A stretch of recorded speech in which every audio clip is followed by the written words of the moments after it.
हाँ जी, नमस्कार प्यारे साथियों, स्वागत आप सभी का दिव्य दृष्टि क्लासेज के यूट्यूब चैनल पर। करें आज के इस दिन का शुभारंभ। आप सभी प्यारे साथियों का बहुत बहुत स्वागत और अभिनंदन। आज का ये सेशन आपके बीच में ज़बरदस्त और शानदार होने वाला है। आप सभी साथी फटाफट से लाइव सेशन का हिस्सा बनिएगा और ज़बरदस्त सेशन के साथ में जुड़िएगा। बड़ा ज़बरदस्त और शानदार सेशन आपके बीच में ये होने वाला है, जिसमें आप सभी प्यारे साथी अपने जुड़ेंगे और अपने जो आगामी जो भर्ती परीक्षा है उसकी तैयारी में चार चांद लगाने के लिए मेरे साथ जुड़ चुके हैं मेरे प्यारे सभी साथी। तो एक बार सभी साथी जोर लगाकर क्लास को बढ़िया जोरदार तरीके के साथ में सेशन को शेयर कीजिएगा। ज़बरदस्त और शानदार क्वेश्चन आपके बीच लेकर आया हूं, जो आपके एग्जाम में छपने वाले सवालों में से सवाल होंगे। चलिए लाडलो, आप सबका स्वागत अभिनंदन। और इसी स्वागत की कड़ी में कुछ साथियों का मैं नाम जरूर अभिवादन के रूप में उनका स्वीकार करूँगा और इतनी देर में कुछ साथी जो हैं वो भी इस सेशन का हिस्सा बन जाएंगे। तो एक बार आप भी सभी साथी क्लास को लाइक और शेयर कर दें, ताकि जो अन्य साथी हैं वो भी जुड़ जाइएगा फटाफट से।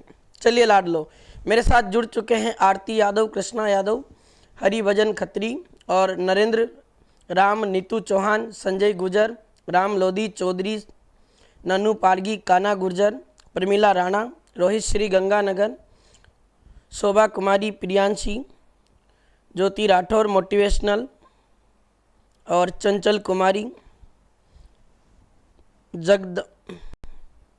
जगदमा कॉलोनी। चलिए बहुत बढ़िया, कृष्ण कुंता मारू, क्या बात है, बहुत सारे साथी जुड़ेंगे, अभी तो रास्ते में चल रहे होंगे।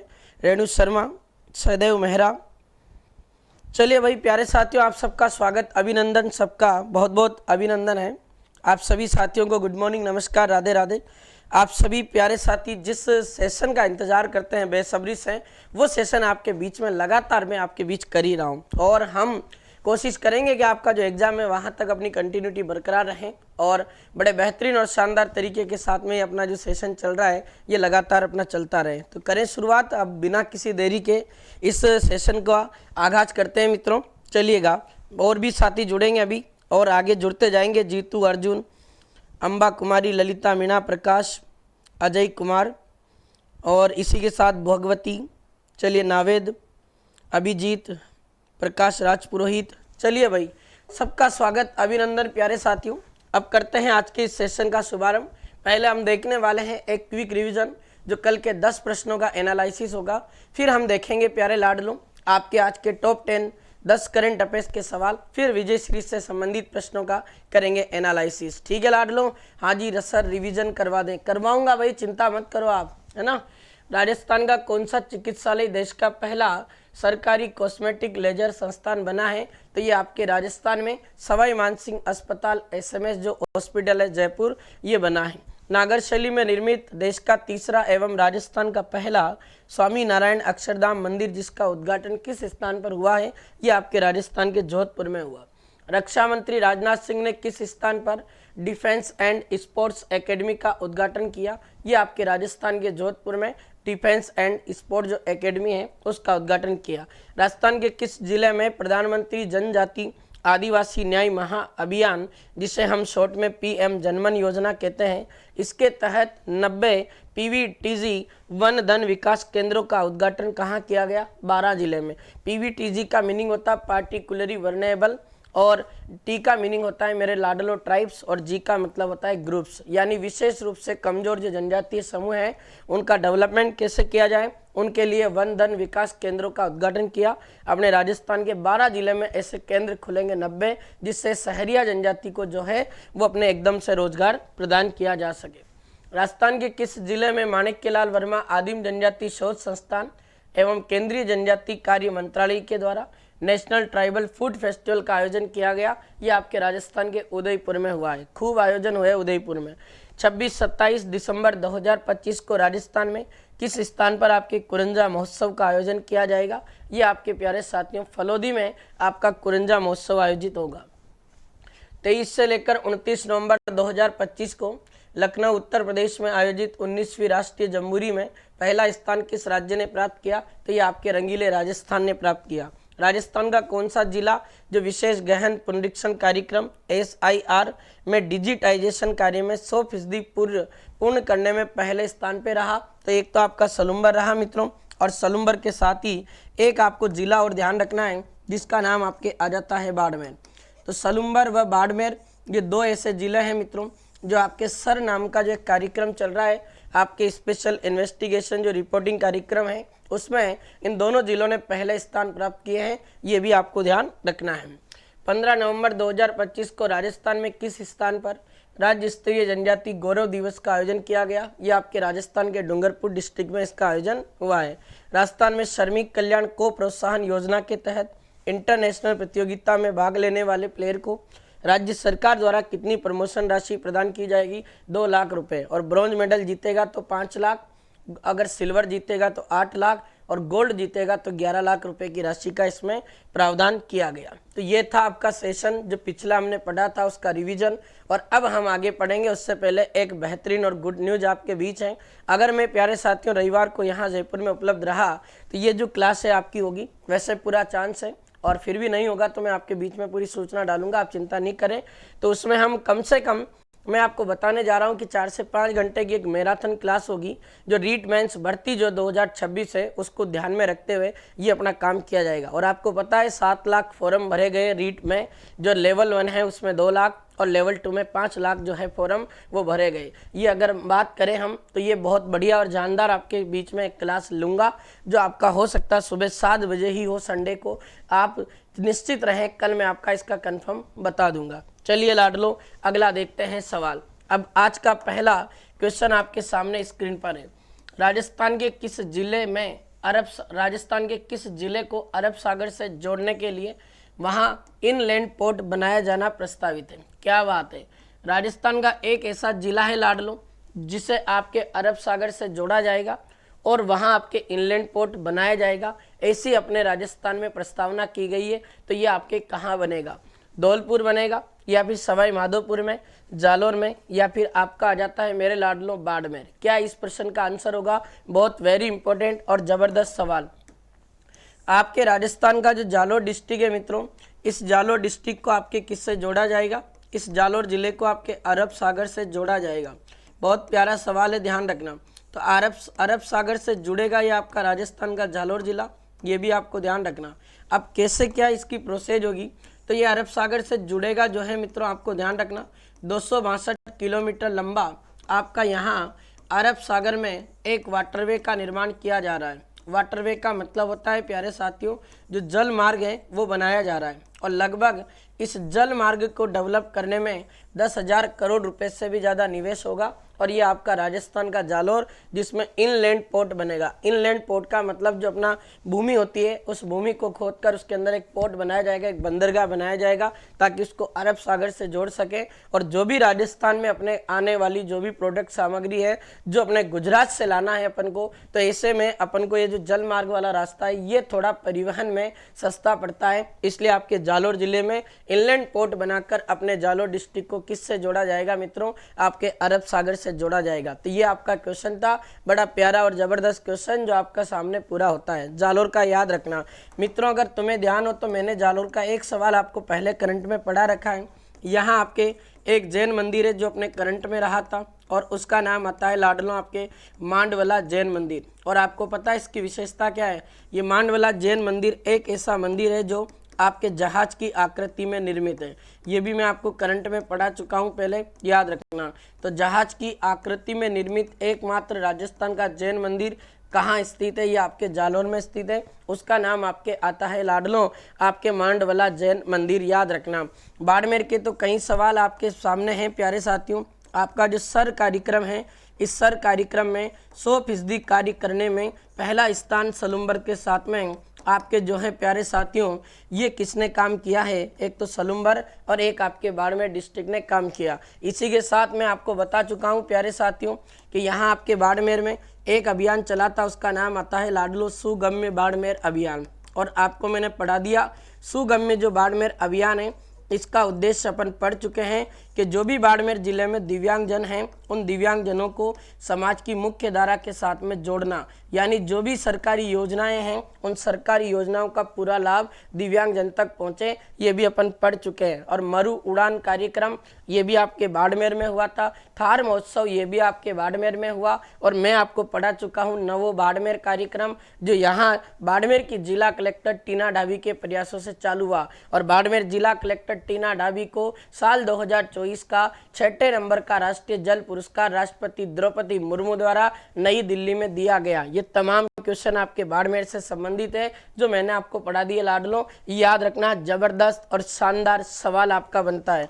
कल परसों ही अपन ने एक क्वेश्चन पढ़ा था मित्रों धौलपुर का, और यहाँ धौलपुर में आपके राजस्थान सरकार के द्वारा एक कछुआ संरक्षण केंद्र खोला जाना प्रस्तावित है। तो राजस्थान में कछुआ जो संरक्षण केंद्र है ये धौलपुर में बनेगा। और एक आपको पता है लाडलो, धौलपुर जिले का एक गांव चर्चा में रहा जिसका नाम आता है मित्रों आपके धनोरा गांव।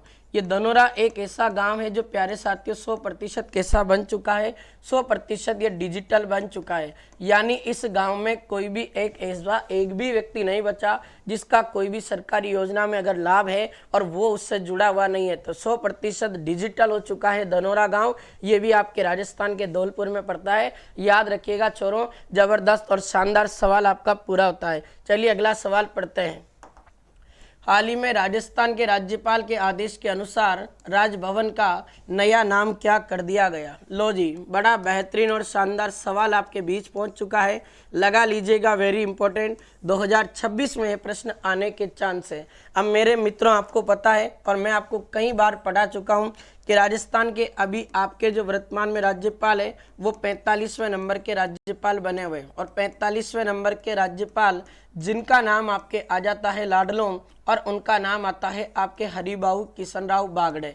अब लाडलों आपको मैं बता चुका हूं कि हरिबाऊ जो किशनराव बागड़े हैं इनका संबंध आपके महाराष्ट्र से आता है और अभी वर्तमान में ये राजस्थान के राज्यपाल हैं। राजस्थान के राज्यपाल अपने हरिबाऊ किशनराव बागड़े ने एक आदेश जारी किया मित्रों, और जहां ये निवास करते हैं राज्यपाल का जो भवन होता है, पहले उस भवन को मेरे लाडलों राजभवन कहा जाता था। अब राजभवन जो है क्योंकि एक ऐसी फीलिंग लाता है जैसे कि उसमें जो कोई राजा है उसका भवन है। तो राजस्थान सरकार और भारत सरकार ने कहा कि जो भी अपने राजस्थान में अपने राज्य भवन है उस राजभवन को तो लोगों का भवन कहना जाना चाहिए। और इसी राजभवन का नया नाम परिवर्तित किया गया और अब इसको कर दिया गया है लोक भवन।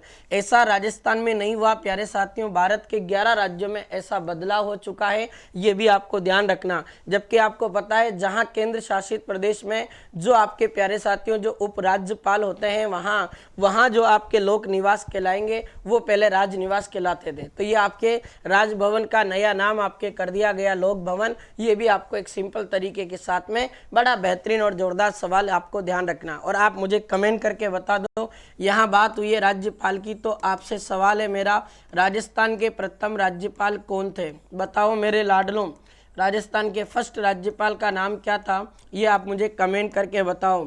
और एक सवाल आपके सामने है, राजस्थान की प्रथम महिला राज्यपाल किसे अपॉइंट किया गया था? ये भी आपको बताना है। दोनों ही प्यारे और ज़बरदस्त सवाल है जहाँ से परीक्षा में अक्सर आपके प्रश्न पूछे जाते हैं। बहुत बढ़िया, वेरी गुड, क्या बात है। तो याद रखना भाई, राजस्थान के पहले राज्यपाल आपके कौन थे? उनका नाम आता है मेरे मित्रों सरदार गुरुमुख निहाल सिंह। याद रखना भाई, बहुत प्यारा और ज़बरदस्त सवाल आपका बन जाता है ये भी अपन को थोड़ा ध्यान रखना। और राजस्थान की प्रथम महिला राज्यपाल पूछे तो डॉक्टर श्रीमती जो प्रतिभा पाटिल है वो आपके मित्रों राजस्थान की पहली महिला राज्यपाल बनी थी जो राष्ट्रपति के पद पर तक पहुंची है। याद रखना मित्रों। अगले प्रश्न पर बढ़ते हैं। हाल ही में सांबर झील में आगमन के कारण राजहंस नाम का जो पक्षी है वो चर्चा में रहा। यह किस जिले का वन्य जीव शुभंकर है? कितना प्यारा सवाल है प्यारे साथियों।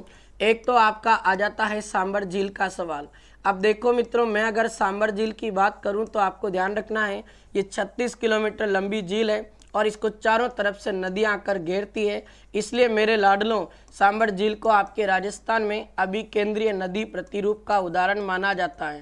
तो अभी केंद्रीय नदी प्रतिरूप जो है प्यारे साथियों, इसका उदाहरण आपके राजस्थान की एकमात्र कौन सी झील है? ये आपके सांबर झील। और आपको पता है राजस्थान की सबसे बड़ी आपके खारे पानी की झील मानी जाती है। तो राजस्थान की सबसे बड़ी खारे पानी की झील जिसका नाम आपके आ जाता है मित्रों, और उसका नाम आता है आपके क्या? सांबर झील। और देश की तो तीसरे नंबर की है ये, और आपके राजस्थान की सबसे बड़ी खारे पानी की झील है। राजस्थान का 80% नमक उत्पादित करती है, जबकि भारत का, मेरे लाडलों, भारत का लगभग 8.7% जो नमक है उसका उत्पादन करती है। अब यहाँ बात की जा रही है आपके एक पक्षी की लाडलों, राजहंस पक्षी की। बहुत प्यारा और ज़बरदस्त सवाल है। वैसे अगर जनरली देखा जाए तो ये राजहंस जो पक्षी है ये मेनली आपके गुजरात से, प्यारे साथियों, शीत ऋतु के दौरान आपके राजस्थान की ओर मूवमेंट करता है और शीत ऋतु के दौरान राजस्थान में आता है। और राजस्थान में ये आपके राजहंस जो पक्षी है, ये राजहंस पक्षी हमें कहाँ देखने को मिलता है मेरे लाडलों? ये हमें राजस्थान की सांबर झील में देखने को मिलता है। अब राजहंस को राजस्थान सरकार ने भी अपने वन्य जीव शुभंकर बना रखा है। अब ये वन्य जीव शुभंकर का कॉन्सेप्ट कब आया था? तो ये मार्च जो 2016 है, इसमें आपके राजस्थान गवर्नमेंट ने ये कहा था कि हम प्रत्येक जिले का वन्य जीव शुभंकर बनाने जा रहे हैं। तो प्रत्येक जिले का उस समय क्या बनाया गया था मेरे मित्रों? प्रत्येक जिले का आपके वन्य जीव शुभंकर बनाया गया था, ये भी आपको ध्यान रखना। अब जब ये प्रत्येक जिले का वन्य जीव शुभंकर बने थे, तब उस समय मेरे लाडलों आपके 33 जिले थे। तो 33 जिलों के अकॉर्डिंग क्या बना दिए गए? आपके वन्य जीव शुभंकर। अब ऐसे में जो आपके राजहंस जो आपके आया है लाडलों, ये राजहंस आपके कौन से जिले का वन्य जीव शुभंकर है? तो ये आपके राजहंस है आपके नागौर का। और केवल अगर हंस पूछे लाडलों तो हंस आपके वन्य जीव शुभंकर है किसका? टोंक का। तो यहाँ जो है मेरे लाडलों, वो कई साथी जो हैं इस प्रश्न का आंसर अपने क्या दे रहे थे? टोंक। लेकिन मित्रों इस प्रश्न में ई ऑप्शन और होगा आपका, जो कि टाइपिस्ट के द्वारा बुला दिया गया। और इस प्रश्न का जो आंसर आपका होने जा रहा है मेरे लाडलों, वो आपका नागौर होने वाला है। तो राजहंस आपके नागौर जिले का वन्य जीव शुभंकर है मेरे मित्रों। टोंक का आपके वन्य जीव शुभंकर हंस को बनाया गया। ऐसे मत कर देना छोरो, गलत हो जाएगा। अब मुझे तुम कमेंट करके बताओ भीलवाड़ा जिले का वन्य जीव शुभंकर क्या है? और टोंक का तो मैं आपको बता ही चुका। टोंक का वन्य जीव शुभंकर आपके हो जाता है हंस। और आपको बताना है जयपुर का वन्यजीव शुभंकर कौन है और कोटा का वन्यजीव शुभंकर कौन है। ये 4 प्रश्न आपके लिए छोड़ रहा हूँ, बता देना। बहुत गजब का और शानदार सवाल आपका बनता है। देखो मेरे लाडलों, भीलवाड़ा का वन्यजीव शुभंकर पूछे तो 1-2 साथियों ने कमेंट किया है, बिल्कुल सही जवाब दिया। भीलवाड़ा का वन्यजीव शुभंकर आपके मोर है। पर मेरे मित्रों इन दोनों के भी तो बता दो, जयपुर का और कोटा का कौन आपके वन्यजीव शुभंकर है? किसका सबसे पहला आंसर आएगा? मैं भी तो देखूं देखे। अरे मगरमच्छ तो मेरे लाडलों आपके दोल अपने मगरमच्छ तो 12 का वन्यजीव शुभंकर है। कौन बताएगा? फटाफट से बता दो। गजब का सवाल आपके सामने है। चलो भाई चलो, बहुत बढ़िया बहुत बढ़िया। अब बता देना, ये दोनों कमेंट करके तुम्हारे लिए छोड़ रहा हूँ। चलो अगला सवाल देखते हैं। राजस्थान की 16वीं विधानसभा की जो आपके याचिका समिति है, इस 16वीं विधानसभा की याचिका समिति के अध्यक्ष कौन है? बहुत प्यारा सवाल है। अभी कुछ दिनों पहले ही आरपीएससी ने ये सवाल पूछा था परीक्षा में, और बड़ा प्यारा सवाल है, ध्यान रखना। अभी आपको पता है मित्रों, राजस्थान में 16वीं विधानसभा चल रही है, और यहाँ अपन कुछ सवाल तो जनरली पढ़ ही चुके हैं। इस 16वीं विधानसभा में स्पीकर आपके कौन है? तो अजमेर उत्तर से विधायक बीजेपी के वरिष्ठ नेता वासुदेव देवनानी 16वीं विधानसभा के आपके स्पीकर हैं। इसी के साथ में मैं आपको बता चुका हूं कि अपोजिशन ऑफ लीडर यानी नेता प्रतिपक्ष आपके कौन है? तो ये नेता प्रतिपक्ष के रूप में कांग्रेस से आपके एक विधायक है जिनका नाम आता है लाडलो टीकाराम जूली, वो हैं। जबकि प्रोटेम स्पीकर आपके कौन बने थे? प्रोटेम स्पीकर आपके बनाए गए थे कालीचरण सराफ, ये भी अपन पढ़ चुके हैं। अब याचिका समिति जो प्यारे साथियों 16वीं विधानसभा जो है, हर एक विधानसभा में 15 समितियों का गठन होता है। 15 समितियों का गठन वासुदेव देवनानी के नेतृत्व में हुआ। और याद रख ना, ये जो आपकी समिति है इसका अध्यक्ष आपके किसको बनाया गया? याचिका समिति के अध्यक्ष आपके कौन है मित्रों? आपके हमीर सिंह बायल हैं। जबकि अगर मैं डॉक्टर दयाराम परमार की बात करूं मित्रों, पुष्पेंद्र सिंह की मैं बात करूं और टीकाराम जूली की बात करें तो इनके भी आपको ध्यान रखना है। टीकाराम जूली जो कि नेता प्रतिपक्ष है और 16वीं विधानसभा की जो आपके जनलेखा समिति है मित्रों, उस जनलेखा समिति के अपने अध्यक्ष या सभापति के रूप में कौन विराजमान है, तो ये भी आपको ध्यान रखना है, वो है आपके टीकाराम जूली। जबकि डॉक्टर दयाराम परमार के पास में कौन सा डिपार्टमेंट है, इनके पास में मित्रों आपको ध्यान रखना पर्यावरण एवं जो आपके वन संरक्षण, जो पर्यावरण वन संरक्षण है आपके प्यारे साथियों, इस समिति के अध्यक्ष आपके डॉक्टर दयाराम परमार हैं, जो कांग्रेस के एक वरिष्ठ नेता हैं, ये भी आपको ध्यान रखना। और पुष्पेंद्र सिंह जो ऑप्शन इसमें दिया गया, इन्हें अपने 16वीं विधानसभा में जो विशेष अधिकार जो समिति होती है, उस विशेष अधिकार समिति के अध्यक्ष के रूप में अपॉइंट कर रखा है। याद रखना चोरों, बड़ा तगड़ा और शानदार सवाल आपके सामने जो यहाँ से सवाल आपकी परीक्षा में बन सकता है, जो 4 के 4 ऑप्शन आपके सामने। अब कुछ समितियों के अध्यक्ष और आपको ध्यान रखना चाहिए। 17 मई 2025 को राजस्थान विधानसभा की 15 समितियों का गठन हुआ। अब इसमें सवाल बन सकता है, अभी ये करंट में है मित्रों, क्योंकि पंचायती चुनाव नज़दीक है। स्थानीय निकाय और पंचायती राज संस्थाओं संबंधी जो समिति है, उसके अध्यक्ष के रूप में आपके किसे अपॉइंट किया गया है, तो उनका नाम आता है मित्रों आपके हरीश सिंह रावत। बहुत प्यारा और जबरदस्त सवाल। जबकि आपको पता है पंचायती राज मंत्री मदन दिलावर है और नगरीय स्वायत्त शासन मंत्री आपके जावर सिंह खर्रा है। ये आपको ऐसे ध्यान रखना है। और विशेष अधिकार समिति तो बता ही चुका मैं, विशेष अधिकार समिति के अध्यक्ष आपके किसे अपॉइंट किया गया है, तो ये है आपके पुष्पेंद्र सिंह। ध्यान रखना भाई। जनलेखा समिति के अध्यक्ष पूछे तो उनका नाम आता है टीकाराम जूली। अनुसूचित जाति कल्याण समिति के अध्यक्ष पूछे तो उनका नाम आता है मित्रों आपके डॉक्टर विश्वनाथ मेघवाल। और आप मुझे कमेंट करके बताओगे लाडलों। और एक प्रश्न आपके लिए छोड़ रहा हूं कि राजस्थान में अगर आपसे सवाल पूछा जाए कि अनुसूचित जो आपके जनजाति है, जो आपके एसटी कैटेगरी है, शेड्यूल्ड ट्राइब्स, उस अनुसूचित जनजाति कल्याण समिति के अध्यक्ष कौन है, बताओ मित्रों फटाफट से। बहुत ही प्यारा और जबरदस्त सवाल आपके सामने है। यहाँ अनुसूचित जनजाति कल्याण समिति के अध्यक्ष के रूप में किसे अपॉइंट किया गया, ये किसका रिप्लाई आएगा बताइएगा। बहुत ही अच्छा और शानदार सवाल। मैं आपको एक बार परीक्षा में एक बार आपको क्लास के माध्यम से भी पढ़ा चुका हूँ। बाबूलाल बता रहे, अरे मेरे लाडले बाबूलाल तो अनुसूचित जनजाति जो है ना, उस जनजातीय मंत्री हैं। तो यहाँ मैं कल्याण समिति की बात कर रहा हूँ, तो समिति में नाम आएगा फिर आपको। और ध्यान रखना है मित्रों, डॉक्टर फूल सिंह मीणा हैं। याद रखना भाई, कहीं गलती ना हो जाए। बाबूलाल खराड़ी जो आप बता रहे हो मित्रों, वो राजस्थान के आपके जनजातीय गृह रक्षा विभाग के मंत्री हैं। याद रखना भाई, गलत मत कर देना छोरों। तो चलिए अगला सवाल पढ़ते हैं। राजस्थान के आपके महाजन फील्ड फायरिंग रेंज बीकानेर में धर्म गोर्जियन अभ्यास का आयोजन किया गया। यह कौन कौन से 2 देशों के मध्य आयोजित हुआ? लगाओ, वेरी इंपॉर्टेंट। कई युद्ध अभ्यास है जो आपके बीकानेर के इस महाजन फील्ड फायरिंग रेंज में किए जा चुके हैं। धर्म गोर्जियन नाम का एक युद्ध अभ्यास जो आपके राजस्थान के बीकानेर जिले के आपके महाजन फील्ड फायरिंग रेंज में आयोजित हुआ। ये कौन से 2 देशों के बीच होता है? भारत और फ्रांस के बीच में, तो आपको पता है लाडलो, भारत और फ्रांस के बीच में यहाँ आपके शक्ति सैन्य अभ्यास होता है। ये भी आपको ध्यान रखना। और इसका आयोजन भी इस बार आपके बीकानेर के महाजन फील्ड फायरिंग रेंज में किया गया। ये भी मैं आपको पढ़ा चुका। और भारत और जापान के बीच में आपका जो एक सैन्य अभ्यास होता है, उसका नाम आपके आता है लाडलों, और वो अभ्यास आपके आ जाता है धर्म गोर्जियन। तो धर्म गोर्जियन नाम का जो सैन्य अभ्यास है, ये आपके भारत और अपने जापान जो है, इन दोनों देशों के बीच, दोनों देशों की सेनाओं के बीच का संयुक्त अभ्यास। जबकि भारत और यूनाइटेड किंगडम का सैन्य अभ्यास भी बीकानेर में हुआ, और उसका नाम आता है लाडलो आपके अजय वॉरियर।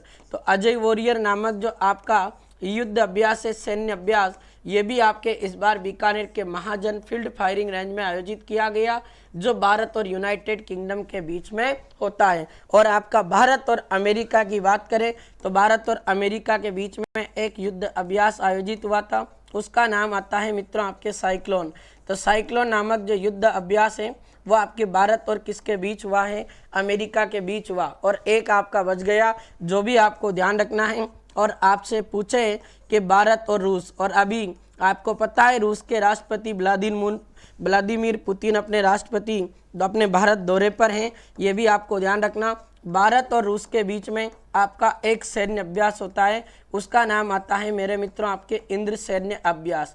याद रख लेना रे छोरों, बहुत तगड़ा और शानदार सवाल बता रहा हूँ और फिर कह रहा हूँ इन 5 सैन्य अभ्यास में से कोई न कोई सैन्य अभ्यास मेरे भाइयों आपकी अपने एग्जाम में आपको देखने को मिलेगा। बड़ा तगड़ा और शानदार आपका ये सवाल है मित्रों, जबरदस्त क्वेश्चन आपके सामने और 5 के 5 सैन्य अभ्यासों का आयोजन आपके बीकानेर जिले के महाजन फील्ड फायरिंग रेंज में किया गया। याद रखना भाई, और एक बार सभी साथी क्लास को एक बार जोरदार तरीके के साथ में शेयर कर दें और जितने भी साथी जुड़े हुए सभी से आग्रह करना चाहूँगा मित्रों कि क्लास को जरूर लाइक कर दें। अगर वास्तव में आपको लगता है कि एक टीचर अपने लिए मेहनत कर रहा है और हमें बहुत अच्छा कंटेंट दे रहा है तो आपका भी इतना तो फर्ज बनता है कम से कम हम क्लास को लाइक और शेयर जरूर करें। ठीक है लाडलो, चलिए छोड़ो अगले सवाल पर बढ़ते हैं। राजस्थान विश्वकर्मा कौशल विकास जो बोर्ड है उसके अध्यक्ष कौन है? रामगोपाल सुतार हैं, कैलाश सिंह टांक है, या राजेंद्र नायक हैं, या फिर आपके CR चौधरी हैं? बताओ छोरों, गजब का और शानदार सवाल आपके बीच में है, बहुत ही गजब का प्रश्न आपके सामने आया है। क्या आपके इस प्रश्न का आंसर होने वाला है मित्रों? बता दीजिएगा फटाफट से। आपके राजस्थान में विश्वकर्मा कौशल विकास बोर्ड के अध्यक्ष कौन है? बहुत बढ़िया, तो राजस्थान विश्वकर्मा कौशल विकास बोर्ड के अध्यक्ष आपके एक व्यक्ति विशेष है मित्रों, जिनका नाम आता है मित्रों आपके रामगोपाल सुतार। और सुतार शब्द देखकर ही अपन आंसर लगा देंगे मित्रों, क्योंकि लकड़ी वगैरह का काम कौन करता है? तो ये सुतार करता है। और सुतार के आराध्य देव कौन है? भगवान विश्वकर्मा। तो राजस्थान विश्वकर्मा कौशल विकास बोर्ड के अध्यक्ष कौन है? आपके रामगोपाल सुतार। अब मुझे ये तीनों सवाल आपको बताने हैं, कैलाश सिंह टांक और राजेंद्र नायक और CR चौधरी। देखिए पहला कैलाश सिंह टांक की अगर मैं बात करूं तो आपको पता है अपने राजस्थान में जो माटी कला बोर्ड है उस राजस्थान माटी कला बोर्ड के अध्यक्ष के रूप में आपके विराजमान है कौन?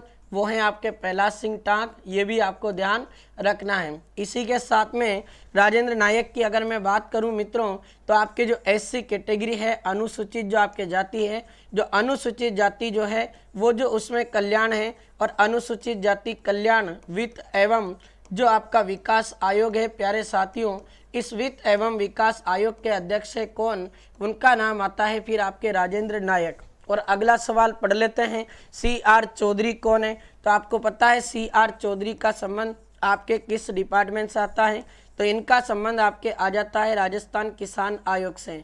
और आपको पता है ना, मैंने पढ़ा रखा राजस्थान किसान आयोग का गठन राजस्थान सरकार द्वारा साल 2007 में किया गया था। तो ये तमाम आपके सामने प्रश्न हैं। अब कुछ बोर्ड हैं जिनके अध्यक्ष और पढ़ लेते हैं। तो राजस्थान किसान आयोग के अध्यक्ष तो मैं आपको पढ़ ही चुका मित्रों, अभी बात की इसकी। राजस्थान किसान आयोग के अध्यक्ष आपके कौन हो जाते हैं?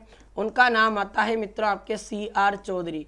इसी के साथ अपन ने अभी बात की है मित्रों के राजस्थान में आपके राज्य अनुसूचित जाति वित्त एवं विकास आयोग के अध्यक्ष पूछे तो राजेंद्र नायक है। ध्यान रखना राजस्थान में मित्रों आपके सैनिक कल्याण जो सलाहकार समिति है उस सैनिक कल्याण सलाहकार समिति के अध्यक्ष कौन है? प्रेम सिंह राजौर है, जबकि सैनिक कल्याण विभाग के मंत्री कर्नल राज्यवर्धन सिंह राठौड़ है। राजस्थान में देवनारायण विकास बोर्ड के अध्यक्ष कौन है? तो ये भी मैंने आपको पढ़ाया है पहले कई बार। देवनारायण विकास जो बोर्ड है मित्रों उसके अध्यक्ष के रूप में आपके किसकी अपॉइंटमेंट कर रखी है? तो वो आपके नाम आ जाता है।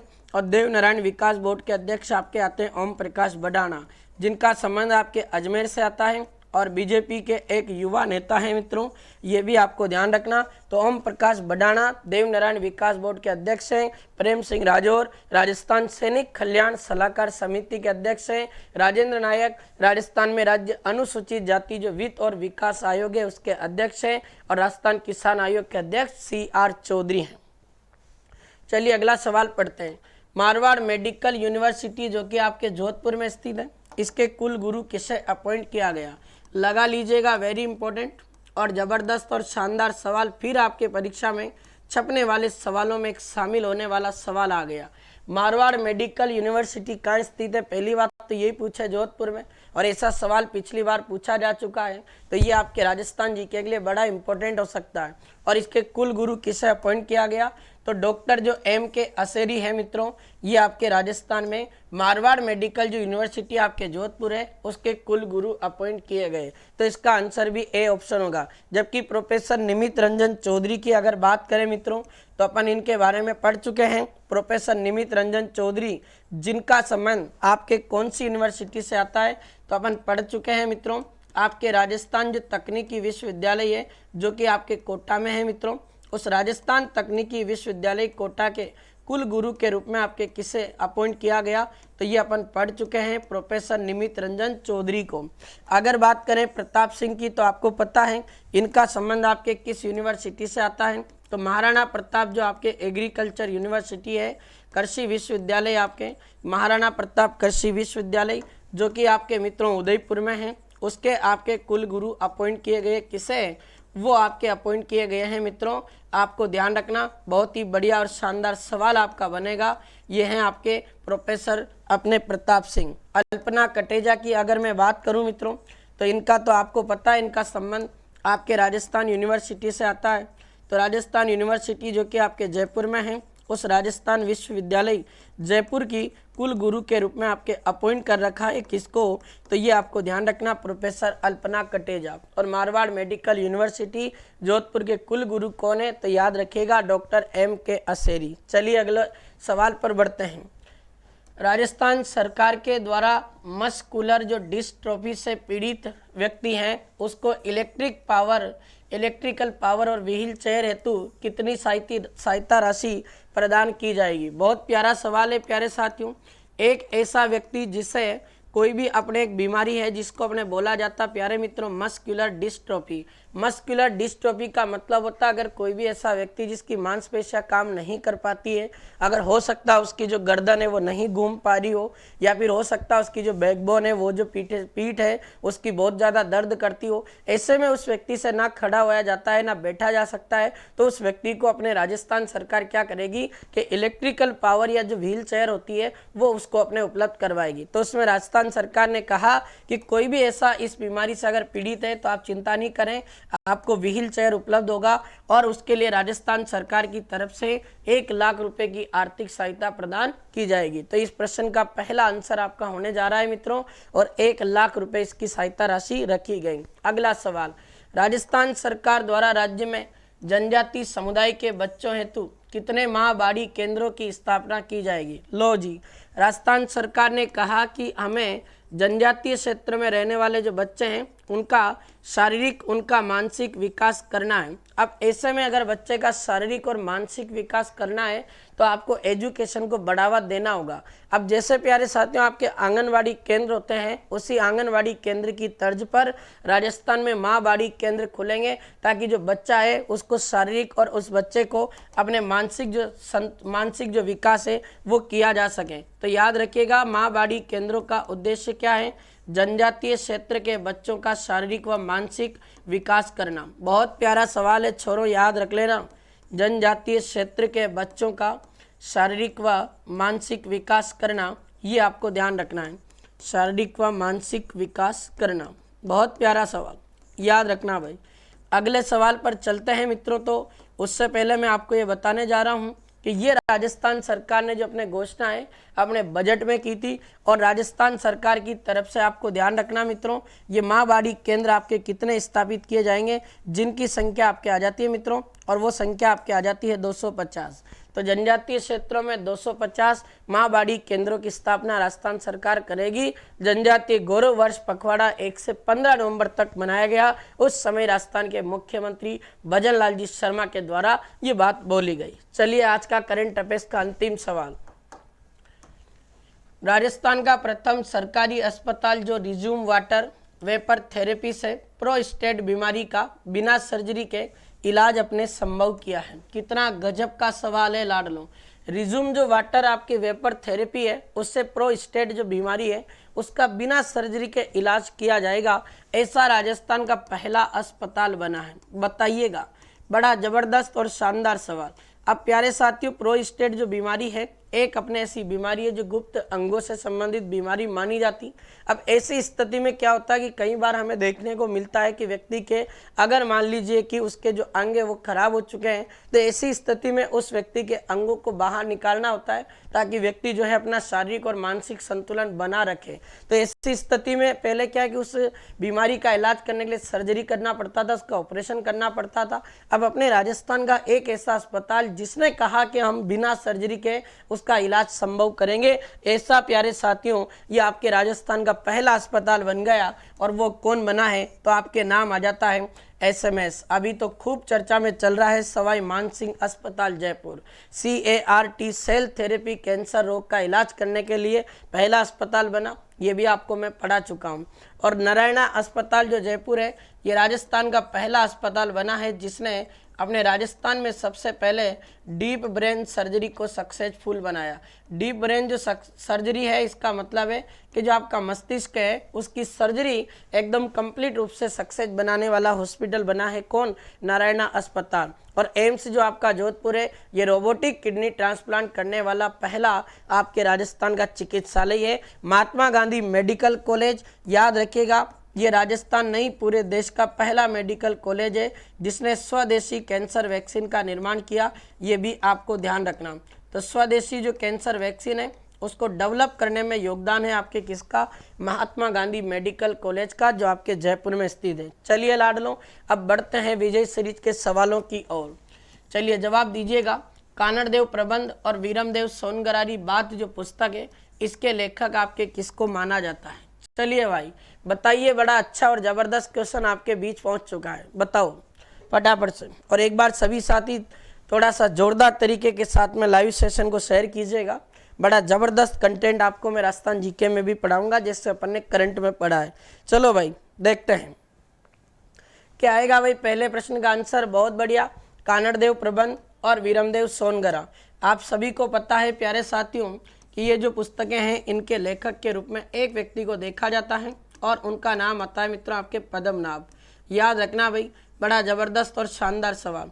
अब मैं आपको बताने जा रहा हूँ प्यारे साथियों कि कानड़देव जिसकी हम बात कर रहे हैं, ये कानड़देव जिसका पूरा नाम आता है मित्रों आपके कानड़देव सोनगरा, जिसकी अगर मैं बात करूँ लाडलों तो ये आपके कहाँ का शासक था, ये आपके जालोर के शासक थे। बहुत प्यारा सवाल है, ध्यान रखना, जालोर के शासक थे। अब आपको पता है लाडलों, कानड़देव सोनगरा का एक पुत्र था, इनके बेटे का नाम था और इनके बेटे का नाम बताया जाता वीरमदेव सोनगरा। कहते हैं कि वीरमदेव सोनगरा भी अपने पिता की तरह बड़ा बहादुर था और अलाउद्दीन खिलजी की बेटी फिरोजा मनी मन इनसे प्रेम करती थी। उसने अपने पापा से कहा था कि डैडी मुझे चाहिए तो बस कौन चाहिए, वीरमदेव चाहिए, लेकिन वीरमदेव ने उसको एक्सेप्ट नहीं किया, लड़ना मंजूर कर लिया।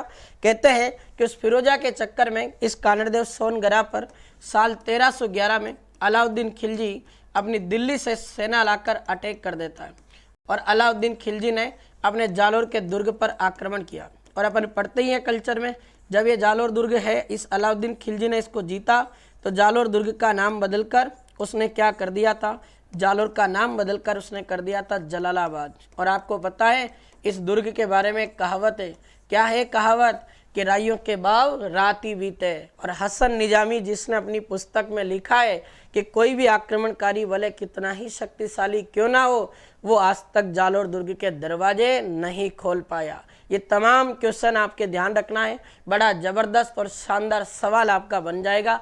ये आपका कानड़देव, आपका प्रबंध और वीरमदेव सोनगरारी बात जो पुस्तक है उसके लेखक है पद्मनाभ, याद रखना। अगला सवाल है, राजस्थान में पारानगर जैन मंदिर कहाँ स्थित है? बहुत अच्छा सवाल, बताओ पारानगर जैन मंदिर का संबंध आपके राजस्थान में किस जिले से आता है, ये आपको बताना है। बहुत अच्छा और ज़बरदस्त सवाल।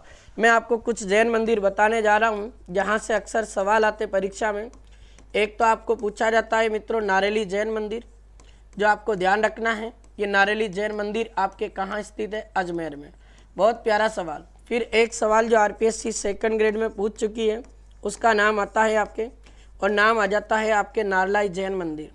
तो नारलाई जैन मंदिर पूछे मित्रों, ये आपके राजस्थान के पाली डिस्ट्रिक्ट में है, ये भी आपको ध्यान रखना है। एक आपके भूमि शैली का राजस्थान में सबसे प्राचीन मंदिर है जिसका नाम आता है मित्रों आपके सेवाड़ी जैन मंदिर। सेवाड़ी एक स्थान का नाम है जो आपके राजस्थान के पाली डिस्ट्रिक्ट में पड़ता है, ये भी आपको ध्यान रखना है। और पारानगर जैन मंदिर जो मैंने आपसे पूछा है, इसका आंसर आपका होने जा रहा है मित्रों पारानगर जैन मंदिर आपके अलवर में स्थित है। इसी के साथ अलवर में आपका एक जैन मंदिर और है, उसका नाम आता है मित्रों आपके 9 गजा जैन मंदिर। याद रखना भाई, तो 9 गजा जैन मंदिर और एक आपके पारानगर जैन मंदिर, दोनों का संबंध आपके कहाँ से आता है, ये आपके आ जाता है लाडलो अलवर से। चलिए नेक्स्ट क्वेश्चन पढ़ते हैं। जयपुर में स्थित मुबारक महल जिसको वेलकम पैलेस कहा जाता, उसका निर्माता कौन है? अब आपको पता है मुबारक महल आपके दो हैं मित्रों, एक टोंक में जो सुनहरी कोठी का बाग है जो ऊँट की कुर्बानी के लिए फेमस है, और एक आपका मुबारक महल वेलकम पैलेस जो जयपुर में है, जो किसने बनाया था, ये क्वेश्चन आपसे पूछा जा रहा। बड़ा ज़बरदस्त क्वेश्चन है। तो अब देखो भाई, जयपुर वाला जो मुबारक महल है, इसका निर्माण साल 1900 में जयपुर के एक शासक थे, उन्होंने करवाया था, और जयपुर के उस शासक का नाम क्या था? सवाई माधो सिंह सेकंड। और मैं आपको बता दूं, सवाई माधो सिंह सेकंड जिन्हें अपने अंग्रेजों ने एक उपाधि दी थी मित्रों, और उनका नाम आता है आपके बब्बर शेर।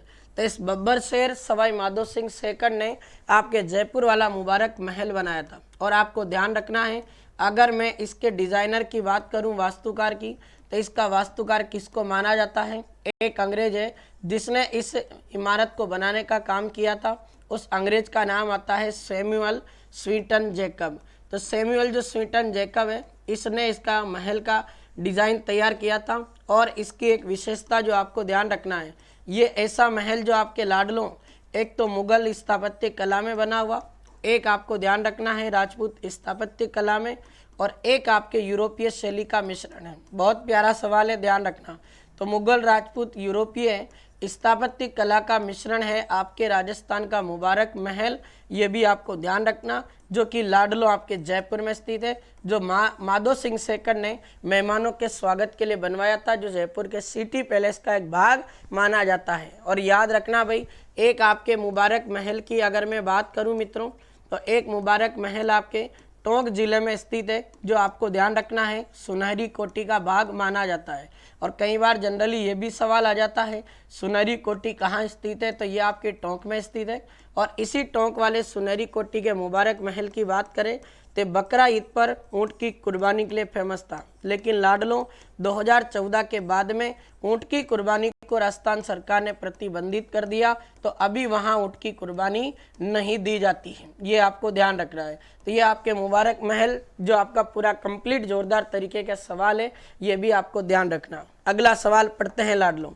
नेक्स्ट क्वेश्चन, राजस्थान में किस जनजाति के सरदारों द्वारा आमेर के कछवा राजवंश के राजाओं का राज तिलक किया जाता था? बढ़िया सवाल है भाई। राजस्थान की एक ऐसी जनजाति विशेष है जो आमेर के कछवा राजाओं का राज तिलक करती थी। अब तुम्हें पता है लाडलों की कछवा जो राजवंश है, इस कछवा राजवंश का फाउंडर या संस्थापक आपके किसको माना जाता है? तो इसका संस्थापक आपके माना जाता दुले राय को। दुले राय जिसे राजस्थान के इतिहास में आपके तेज करण भी कहा गया, ये भी आपको ध्यान रखना है भाई। बड़ा जबरदस्त और शानदार सवाल। दुले राय तेज करण ने पहले आमेर में मीणाओं का अधिकार था और आमेर के मीणाओं को हराकर आमेर पर अधिकार किया था, इसलिए मीणा जनजाति के सरदारों द्वारा आपके आमेर के कछवा राजाओं का राज तिलक किया जाता है, ये भी आपको ध्यान रखना है। और अब मैं आपको बता दूं कि ये आपके जो हैं मीणा सरदार करते हैं उनका राज तिलक, पर मैं आपको बताने जा रहा हूँ कि इनका राज तिलक कहाँ होता है। तो एक महल में होता है मित्रों, उस महल का नाम आता है कदमी महल। और कदमी महल जो आपके कहाँ स्थित है, ये आमेर दुर्ग में। यहाँ आमेर के शासकों का क्या होता था मित्रों? राज तिलक होता था। ये 3-4 क्वेश्चन जो आपके सामने हैं, याद रखना भाई, बड़ा गजब का और शानदार सवाल। अब मुझे आपको एक सवाल बताना है मित्रों, कछवा राजवंश के से संबंधित एक सवाल आपसे पूछा जाएगा, इनकी कुल देवी किसे माना जाता है? तो याद रखिएगा, पिछली बार 3rd ग्रेड में सवाल आ गया था। इनकी कुल देवी है जमवाई माता, जिन्हें मित्रों आपके अन्नपूर्णा माता के नाम से भी जाना जाता है। तो अन्नपूर्णा माता, जमवाई माता कछवाओं की कुल देवी के रूप में विख्यात हैं, जबकि इनकी आराध्य देवी शीला देवी है, याद रखना। और जमवाई माता जिनका मंदिर आपको पता है मित्रों कहाँ स्थित है, तो जमवाई माता का मंदिर जयपुर जिले में जमवा रामगढ़ नामक एक स्थान पड़ता है। यहाँ आपके कछवाओं की कुलदेवी का एक मंदिर बना हुआ, ये भी आपको ध्यान रखना। बड़ा जबरदस्त फैक्ट है। चलिए अगले फैक्ट पे चलते हैं। जयपुर में स्थित सामोद के महलों का निर्माता आपके किसे माना जाता है? सामोद के महलों का निर्माता। अब आपको बताएं मित्रों कि सामोद का जो स्थान है ये आपके चोमू में पड़ता है, और चोमू आपके आ जाता है लाडलो कौन से डिस्ट्रिक्ट में? ये आपके जयपुर में। अब सामोद के महलों का निर्माता वैसे अगर देखा जाए तो लाडलो बिहारी मल को माना जाता है। वही बिहारी मल जिसे हम बारमल कहते हैं, इसने सामोद के महल बनाए थे। लेकिन लाडलो इसमें एक सवाल बनता है, सामोद के महलों में दो ऐसे महल है जिसमें एक महल को आपके सुल्तान महल कहते हैं और एक कांच के टुकड़ों वाला महल है जिसको आपके शीश महल कहते हैं। तो सुल्तान महल और जो शीश महल है मित्रों, इन दोनों का अगर आपसे पूछा जाए कि इन दोनों का निर्माण किसने करवाया था, तो फिर आपको ध्यान रखना भाई, आमेर में पृथ्वीराज कछवा का बेटा था शो सिंह, उसने करवाया था। ये भी आपको ध्यान रखना, बहुत ही प्यारा और जबरदस्त सवाल। तो पृथ्वीराज जो कछवा जिसने अपने आमेर राज्य घराने को 12 भागों में बांट दिया था, उसके पुत्र शो सिंह ने आपके ध्यान रखना सुल्तान महल और शीश महल बनवाए थे सामोद के महलों में। ये आपका क्वेश्चन हो गया। अगला सवाल देखिएगा, राजस्थान में जनजाति जो आयोग है उसके द्वारा संचालित जो आपके एकलव्य योजना है मित्रों, उसका आपके अपने उद्देश्य क्या है? बढ़िया सवाल है भाई। एकलव्य जो योजना है राजस्थान के जनजाति आयोग ने चलाई थी, इसका उद्देश्य क्या है? तो याद रखिएगा, इसका उद्देश्य मित्रों कि जनजातीय जो क्षेत्र है उस जनजातीय क्षेत्र में खेल कूद का प्रशिक्षण देना। याद रखना भाई, जनजातीय क्षेत्र में जो भी बच्चे पढ़ते हैं उनको खेल कूद के बारे में ट्रेनिंग दी जाएगी, उनको खेल कूद का प्रशिक्षण दिया जाएगा। ये आपके एकलव्य जो योजना है जो जनजातीय आयोग ने चलाई थी, उसका ऑब्जेक्ट या उसका उद्देश्य आ जाता है। ये आपका प्रश्न भी पूरा होता है। चलिए अगले सवाल पर बढ़ते हैं। राजस्थान में वालरा जो कृषि उससे संबंधित जनजाति विशेष है। बहुत अच्छा सवाल पूछा है। तो वालरा कृषि जिसे अपन प्यारे साथियों स्थानांतरित कृषि भी कहते हैं। क्यों कहते हैं स्थानांतरित? क्योंकि प्यारे साथियों ये पेड़ पौधों को काटकर हम इसे करते हैं और इसीलिए इसको कहते हैं कर्तन दहन कृषि।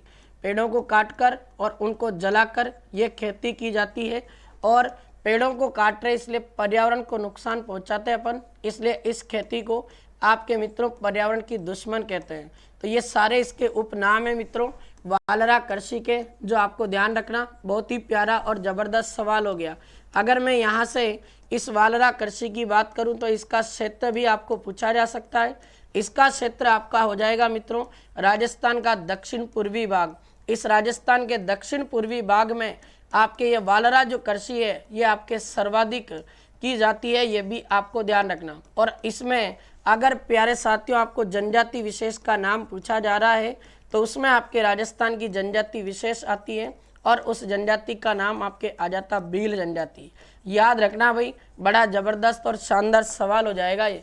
और आपको पता होना चाहिए वालरा कृषि जो है मित्रों इसके दो टाइप होते हैं। कितने प्रकार की होती है भाई? ये 2 प्रकार की होती है। एक तो आपको याद रखना है मित्रों, एक तो आपके होती है चीमाता, और चीमाता मतलब ये पहाड़ी क्षेत्रों में की जाने वाली वालरा कृषि है। अब देख लो तुम, माता जी कहाँ बिलोंग करती है? अरे माता जी पहाड़ पे रहती है, और पहाड़ों पर की जाने वाली स्थानांतरित कृषि को क्या कहते हैं? चीमाता। और फिर एक आपके होता है प्यारे साथियों इसका एक प्रकार जिसको कहते हैं दजिया, और दजिया कहाँ उड़ाई जाती है? मैदानों में। तो मैदानी क्षेत्रों में की जाने वाली स्थानांतरित जो कृषि है उसे तो कहते हैं दजिया, और पहाड़ी क्षेत्रों में की जाने वाली स्थानांतरित कृषि को आपके क्या कहते हैं? उसे कहते हैं चीमाता। याद हो गया छोरों? तगड़ा सवाल आपको बता दिया है। ये वालरा कृषि का सवाल हो सकता इस बार ये परीक्षा में आपको सवाल देखने को मिले। शानदार क्वेश्चन। चलिए अगला प्रश्न पढ़ते हैं। राजस्थान जनजातीय क्षेत्रीय विकास विभाग की स्थापना कब हुई? पिछली बार 3rd ग्रेड टीचर में था, 1975 में इसकी स्थापना होती है और इसका मुख्यालय आपके रखा गया उदयपुर में। और राजस्थान में जनजातीय क्षेत्र के जो विकास विभाग के जो मंत्री हैं वो आपके बाबूलाल खराड़ी हैं, वो भी आपको ध्यान रखना। आज के अंतिम 2 सवाल जिनको लेना चाहेंगे, राजस्थान में आपका जो बंजर भूमि जो विकास बोर्ड है इसका नोडल विभाग किसको बनाया गया? कितना प्यारा सवाल है। राजस्थान में बंजर भूमि विकास बोर्ड का नोडल विभाग आपके प्यारे साथियों कौन सा डिपार्टमेंट है? तो ग्रामीण विकास एवं पंचायती राज जो विभाग है ये इसका नोडल विभाग है। याद रखना, ग्रामीण विकास एवं पंचायती राज विभाग। याद रखना भाई, बढ़िया सवाल है। राजस्थान बंजर भूमि विकास बोर्ड के आपके नोडल विभाग की बात कर रहे हैं। राजस्थान में लवणीय वाटर जो ब्लॉक हैं उनकी संख्या कितनी है? बहुत अच्छा सवाल है। ऐसा वाटर ब्लॉक जिसमें अपना पानी जो है बिल्कुल खारा है, मतलब लवणीय है, तो वो आपके राजस्थान में 3 ब्लॉक है मित्रों। एक तो आपको ध्यान रखना, बीकानेर में आपका एक तो खाजू वाला स्थान पड़ता है, ये लवणीय वाटर ब्लॉक में शामिल है। एक आपके चूरू जिले में तारानगर आपका पड़ता है, ये भी आपके लवणीय वाटर ब्लॉक में आता है। और एक आपका आता है इसमें, और उसका नाम आता है मित्रों आपके रावतसर। और रावतसर जो वाटर ब्लॉक है ये आपके राजस्थान के कौन से डिस्ट्रिक्ट में स्थित है? हनुमानगढ़। ये 3 ऐसे वाटर ब्लॉक है जहां आपका पानी कैसा है? लवणीय है। ये लवणीय वाटर ब्लॉक की संख्या है आपके 3। ठीक है छोरों, ये तगड़ा और शानदार आपका ये एक एपिसोड रहा आपके बीच में, जो मैंने आपको बड़ी तल्लीनता के साथ और बड़ी शालीनता के साथ आपका पूरा करवा दिया। अब बताइएगा मुझे कमेंट बॉक्स में कमेंट करके सेशन आपको कैसा लगा। अगर सेशन आपको अच्छा लगा है लाडलो और ज़बरदस्त और शानदार लगा है, तो मैं अंत में इतना ही कहना चाहूँगा कि जाते जाते इस लाइव सेशन को लाइक और शेयर जरूर करके जाइएगा। और इस क्लास की जो PDF है वो आपको टेलीग्राम चैनल पर हमारी उपलब्ध होगी। ठीक है लाडलो, ये बड़ा ज़बरदस्त और शानदार सेशन आपके बीच में पूरा होता है। मिलते हैं कल नेक्स्ट सेशन में, सुबह 7 बजे इंतजार रहेगा आप सभी रणबांकुरों का। बहुत बहुत धन्यवाद। Thank you so much.